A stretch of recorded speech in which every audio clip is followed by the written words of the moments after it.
Values Education 10, Term 1, Learning Competency 4C, na isasakilos ang mga paraan ng pagpapatibay ng pansariling ugnayan sa Diyos tungo sa makabuluhang buhay.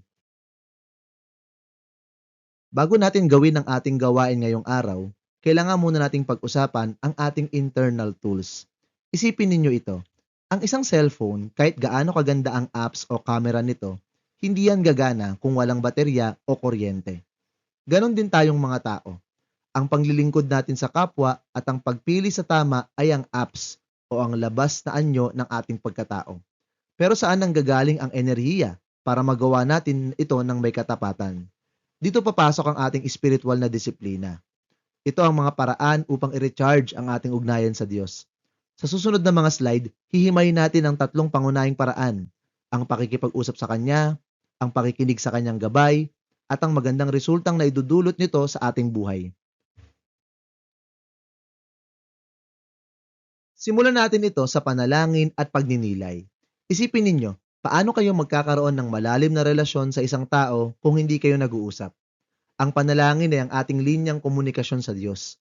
Pero tandaan, hindi lang ito puro pakiusap o hingi. Kasama rin ito ang pagninilay. Sa gitna ng ingay ng mundo, kailangan nating tumahimik para marinig ang bulong ng ating espiritu. Dito natin mas mauunawaan kung ano ba talaga ang plano ng Diyos para sa atin.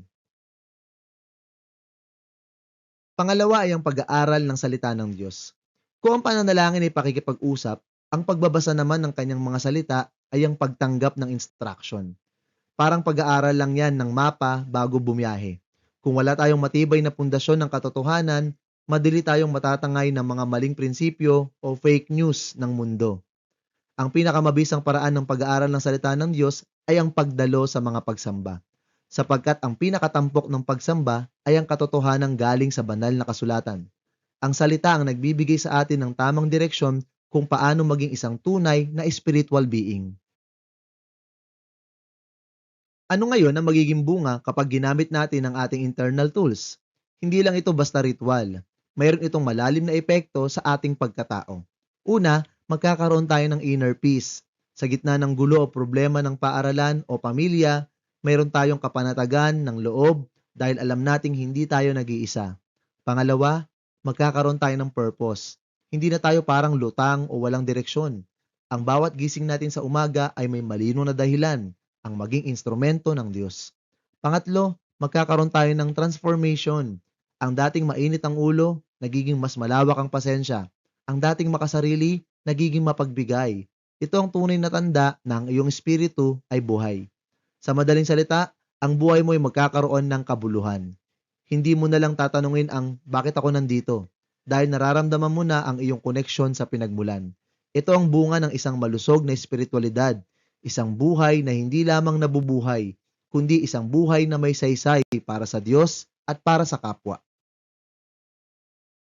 Ngayong naiintindihan na natin ang ating internal power source, oras na para ilabas ito sa pamamagitan ng ating performance task. Ang tawag natin dito ay Project Buhay na Pananampalataya.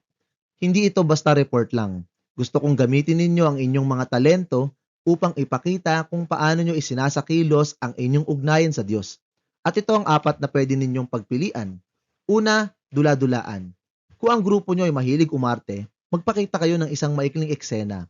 Halimbawa, paano nyo tutulungan ng isang taong nangangailangan o paano nyo paninindigan ng tama sa harap ng tukso. Pangalawa, awit. Para sa mga mahilig sa musika, maaari kayong kumanta o gumawa ng sariling liriko na naglalarawan ng inyong pasasalamat at ugnayan sa Diyos.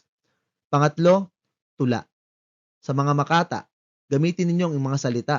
Iparinig nyo sa amin ang lalim ng inyong pagninilay sa pamamagitan ng tula o spoken word poetry. Pang-apat, poster. Para sa mga visual artists, gumuhit kayo ng isang makapangyarihang imahe o roadmap na nagpapakita ng mga hakbang kung paano maging isang tunay na spiritual being sa araw-araw. Ang mahalaga sa lahat ng ito ay ang mensahe. Paano nito mapatutunayan na ang inyong pananampalataya ay buhay at may gawa?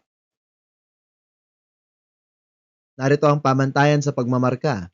Nilalaman 40%, pagkamalikhain 30%, pagsasabuhay 20%, at kaisahan 10%. At hanggang dito na lamang po ang ating aralin sa araw na ito. Sana po ay may natutuhan kayo. Salamat po sa panonood at pakikinig. Paalam.